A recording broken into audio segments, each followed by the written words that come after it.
Salut la compagnie! Aujourd'hui je vous retrouve pour faire un nouveau type de vidéo. Oui encore, mais voilà. Les vidéos spoilers.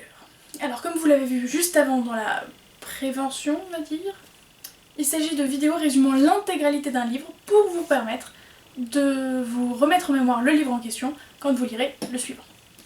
Et pour ce premier épisode, on va appeler ça comme ça, je vais vous faire l'intégralité du résumé du Retour sur l'île de l'oubli de Melissa Delacruz aux éditions Hachette. Il est fortement recommandé de ne surtout pas regarder cette vidéo si, premièrement, vous n'avez pas lu la saga du tout, deuxièmement, si vous n'avez pas lu ce deuxième tome. Ce deuxième tome, du coup, je vais vous le résumer. Dans ce deuxième tome, nous retrouvons les 4 descendants, donc Evie, Mal, Jay et Carlos, enfants donc de corps méchants, comme vous le rappelez, de Cruella de Vil, de Maléfique, de la méchante reine dans Blanche-Neige et de Jafar. Ils se trouvent sur l'île des gentils au début de l'histoire, c'est-à-dire au Radon. Ils sont bien intégrés dans leur école, grâce à Ben et au film des descendants de Disney Channel, que je vous incite à regarder parce que je l'ai trouvé trop bien, avec des bonnes musiques et tout. Bref, tout ça pour dire, ils se font menacer par différents biais. Dans leur menace, on leur dit qu'ils n'ont rien à faire sur Auradon et qu'ils devraient retourner sur leur île. Quant à lui, Ben est parti en mission royale car on lui a rapporté qu'à Camelot il y avait un problème de monstres qui terrassaient tout sur son passage, qui tuaient le bétail, qui détruisaient des maisons, Au cours de cette quête, Ben va se rendre compte que le dragon est donc le fameux monstre et que ce monstre se transforme en reptiles tous violets. Donc il y a le fort soupçon sur Maléfique, alors que Maléfique est toujours un lézard piégé sous une cloche à Auradon, bien surveillé par la marraine la bonne fée et les gardes. Quand les descendants finissent par des moyens complexes, on va dire, par retourner sur leur île après l'approbation de Ben, ils découvrent qu'en fait les menaces ont été faites pour qu'ils puissent rentrer sur leur île et découvrir que leurs parents étaient en train encore de manigancer quelque chose pour pouvoir s'échapper. Donc évidemment pas la mère de Mal, mais les 3 autres étaient en train de manigancer quelque chose pour retrouver leur pouvoir et s'échapper en prime. Si on leur avait demandé de retourner donc chez eux, c'était pour les empêcher de faire cela et de découvrir le club des anti-héros. Le club des anti-héros, ce sont tous ces enfants de méchants qui ne se sentent pas si méchants et qui veulent faire le bien, sous la direction de Yensid, un professeur de Radon. Ils vont alors leur dévoiler leur mission, leur quête, où ils doivent aller, comment ils doivent y aller, c'est-à-dire dans les souterrains de l'île de l'oubli, là où se stocke la magie et là où se trouvent les talismans de leurs parents. Et chacun doit récupérer le talisman de leurs parents parce que c'est le seul à pouvoir y accéder.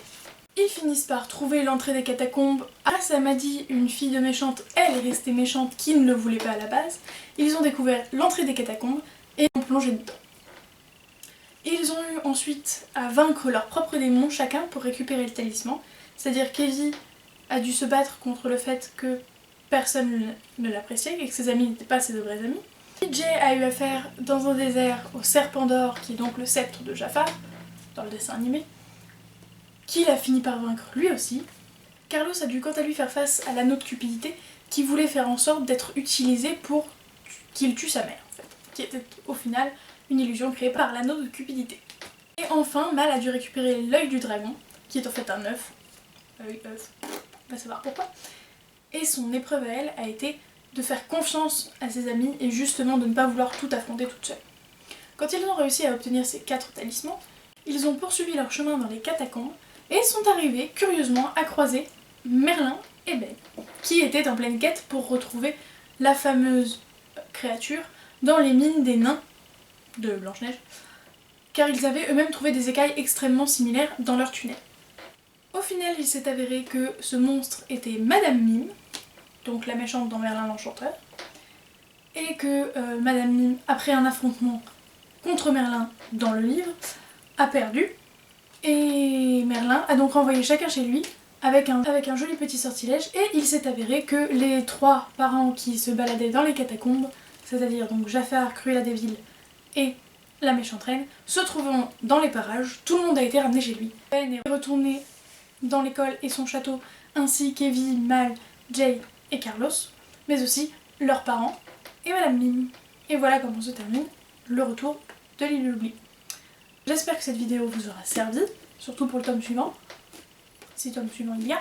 qu'elle vous aura plu, que le concept vous intéresse. D'ailleurs mettez un pouce en l'air si ça vous intéresse. Et dites-nous en commentaire avec quel livre vous aimeriez qu'on fasse ça, si on les a lus évidemment. Et puis sur ce, je vous souhaite d'agréables lectures.